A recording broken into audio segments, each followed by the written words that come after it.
ಸೀರೆ ಬಿಚ್ಚಿದ್ದು ನನಗಾಗಿ ಅಲ್ಲ, ಸೀರೆ ಬಿಚ್ಚಿದ್ದು ನನಗಾಗಿ ಅಲ್ಲ, ತೀಟೆಗಾಗಿಯೂ ಅಲ್ಲ, ಕಾಮದಾಹಕ್ಕೂ ಅಲ್ಲ. ದೇಹ ಅಡವಿಟ್ಟಿದ್ದು ನನ್ನ ಕಂದಮ್ಮನ ಹೊಟ್ಟೆಗಾಗಿ, ಬಟ್ಟೆಗಾಗಿ, ಅವನ ಅಕ್ಷರಕ್ಕಾಗಿ. ಸೆರಗು ಹಾಸಿದ್ದು ನನಗಾಗಿ ಅಲ್ಲ, ಕುಡಿದು ಕುಡಿದು ಆಸ್ಪತ್ರೆಯ ಬೆಡ್ಡಿನ ಮೇಲೆ ಬಿದ್ದ ನನ್ನ ಗಂಡನ ಪ್ರಾಣಕ್ಕಾಗಿ ಅಷ್ಟೆ, ನನ್ನ ತಾಳಿಯ ಇರುವಿಕೆಗಾಗಿಯೇ ಅಷ್ಟೆ. ಸೆರಗು ಹಾಸಿದ್ದು ನನಗಾಗಿ ಅಲ್ಲ,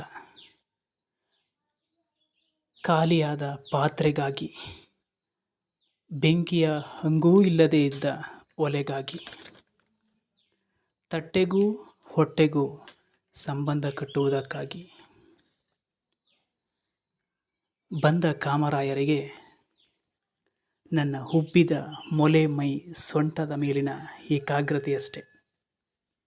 ನನ್ನ ಕಷ್ಟ ಕಾರ್ಪಣ್ಯಗಳ ಅರಿವೂ ಅವರಿಗಿರಲಿಲ್ಲ. ಸುತ್ತ ಕತ್ತಲೆಯಲ್ಲವೇ?